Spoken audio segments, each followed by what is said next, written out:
Deputy Michael McGrath. Thank you very much, Cahirlook, and good morning. Minister, the first question relates to the recent report from the Irish Fiscal Advisory Council, and in particular on the issue of corporation tax. And they would have highlighted once again the volatile nature of these receipts. We've had a massive increase in the quantum of receipts in recent years, and there is now significant risk posed to the public finances and indeed wider economy from that level of receipts and that dependence on corporation tax. So this question is, what are your plans to manage that risk to the public finances and indeed wider economy? Thank you very much, Deputy McGrath. Minister. And at the outset, I want to be very clear that I am not complacent to the risks posed by the rising share of corporation tax within overall taxation revenues. My department and I have identified this risk on several occasions, most recently in the Stability Programme update of April and then in the department's annual taxation report. The sharp increase in corporation tax is a notable development in recent years, but there are also a number of other concerns. First, the concentration of receipts within a smaller group of firms. Second, a shock to the corporate tax base cannot be discounted, particularly in light of change and uncertainty in the international policy environment. And then thirdly, sectoral specific shocks that could reduce corporate profitability with adverse implications for future corporation tax receipts. I've outlined before the imperative of ensuring that increases in public expenditure, particularly current expenditure, are sustainable and not financed by potentially transient revenue streams. In terms of what we have done in relation to a deputy, 4 different areas. First, the setup of the Rainy Day Fund for this year, for 2019, with a contribution of €500 million. Second, the effort that was made, particularly in this year's budget, to broaden our tax base with the reversion of the temporary tax reduction on the hospitality and services sector. Thirdly, my ongoing commitment to look at finding ways of reducing our national debt via windfall gains. And then finally, the fact that for this year, we are aiming to deliver a surplus of 0.2% of our national income, moving that, I hope, to a higher surplus for next year. Finally, in relation to the ongoing policy matter of how we can manage this in the better into the future, I will be looking in the summer economic statement of next week at further analysing the level of risk and proposing options to the Oireachtas for debate across the year regarding how this issue can be managed year to year. Thank you, Minister. Deputy McGrath, 1 minute. Yeah, Minister, thank you for your reply, and I think you spent most of your time there outlining from your perspective what has been done to date. What I am asking really is, in light of the report from the Fiscal Advisory Council, what new measures do you intend to implement? So you've outlined that you will be looking at this issue in the summer economic statement next week and outlining options. Can you give us a sense of what you're thinking about? Can you give us a sense of your response to the key recommendation from the Fiscal Council in relation to corporation tax, which was the establishment of a prudence account, as they called it, which then could be used to, in a sense, warehouse any excess receipts of corporation tax above a certain threshold, and then those could be passed onwards into the Rainy Day Fund or used to pay down debt. I think that was their key recommendation in respect of corporation tax. And do you have a view in relation to their observation or conclusion that somewhere between €3 to €6 billion of the €10.4 billion of receipts last year from corporation tax could be considered excess or outside of the normal economic cycle? What is your view and the view of the department on that quite startling conclusion? In relation to your 4 questions, first, to make the point that in acknowledging what we need to do, I think given the scale of risk that could develop, it's always worthwhile saying what we've already done. Second, in terms of what I'm going to do to look at how we can deal with this issue further, there's 2 different parts to a deputy. The first one is putting in place a process that you in particular have called for to see if we can form a better view regarding the sustainability of receipts at the moment. I would emphasise that this is going to be particularly complex to do in light of the discussions that are underway in the OECD regarding the global environment for this tax.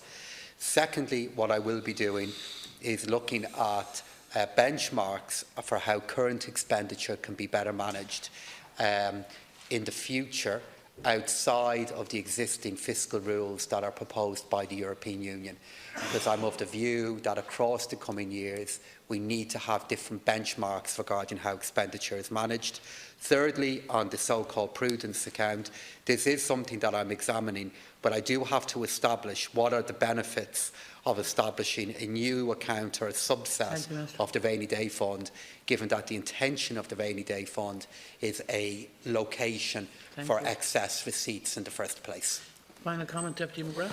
Yeah, thanks, Gaelic Minister. Could you respond to the Fiscal Council's conclusion in relation to the amount of the receipts that could be considered excess? Because it doesn't matter which one of the three of us or anybody else is sitting in your chair, the fact that the Fiscal Council have made that assertion that somewhere approaching 57% of last year's corporation tax receipts could be considered excess.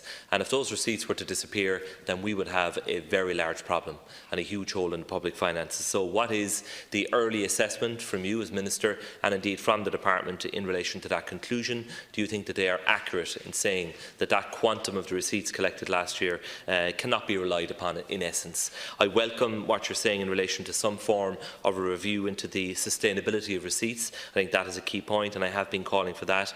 And can I also ask, Minister, have you carried out any early assessment of the likely impact on our receipts of the emerging changes from the international tax environment, and in particular the changes that the OECD are now likely to propose, which will impact on Ireland?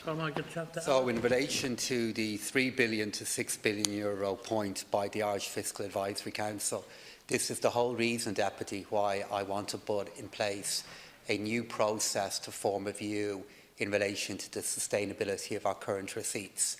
This leads on to your second point regarding have we been able to form a view regarding the risk that could be posed to our receipts due to the different proposals that are underway from the OECD. At the moment, Deputy, it's too early in the process to be able to give you an answer to that. And by process, what I mean is the work that is now underway in the OECD.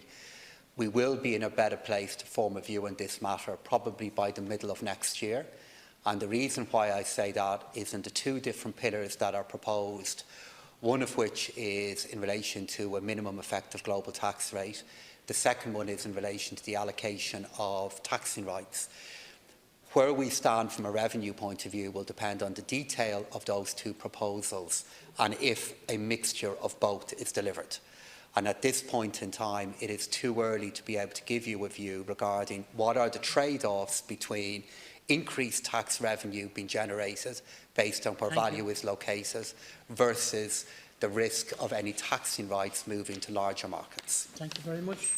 Anish, Cahar, Chapter, Beer Stardy, 30 seconds. Minister, it's now 6 months since the Taoiseach in front of the Fine Gael Ardèche pledged to increase the threshold up to 50,000 before somebody would enter the higher rate of tax, and for a couple that would be 100,000. This package is estimated at anything between €2.3 billion and €3 billion, and he's committed to do that in a 5-year period. Given the discussion that we've just had in relation to the volatility and vulnerability of corporation tax receipts, the climate change agenda, which is a report that's uncosted but will significantly cost money, are you, as Minister for Finance, still certain that that type of commitment of delivering this over a 5-year period can be delivered, and will it begin in this year's budget? Minister. Ireland has one of the most progressive personal income tax systems in the world, which plays a crucial role in the process of income redistribution alongside our social welfare system. Our redistributive tax system has been acknowledged internationally by both the IMF and the OECD. It is the government's position, however, that workers start to pay too high a rate of income tax at too low an income level. We cannot hope to remain competitive if someone on a relatively low income and who decides to work a few hours overtime has nearly half that extra money taken in tax. This is why in last year's budget I once again increased the entry point to the higher rate of income tax for all earners by €750 and reduced the third rate of USC from 4.75% to 4.5%. The impact of these changes is that the top marginal rate on incomes up to €70,000 has been reduced to 48.5%, and fewer people on incomes around the national average will have any income subject to the 40% rate of income tax. This is steady progress in reducing the income tax level for low and middle income earners. As I have said on a number of occasions, I plan to continue this progress in the coming years within available resources by concentrating on increasing the level that workers pay the higher rate of income tax. An increase to the standard rate cut-off point would cost €460 million per annum over 5 years, and the implementation of such a change would obviously need to be delivered year on year to take account of where our economy is performing. I believe this would have very positive consequences for businesses and jobs in our domestic economy, and I am committed to measures that positively benefit workers while also keeping the tax base broad.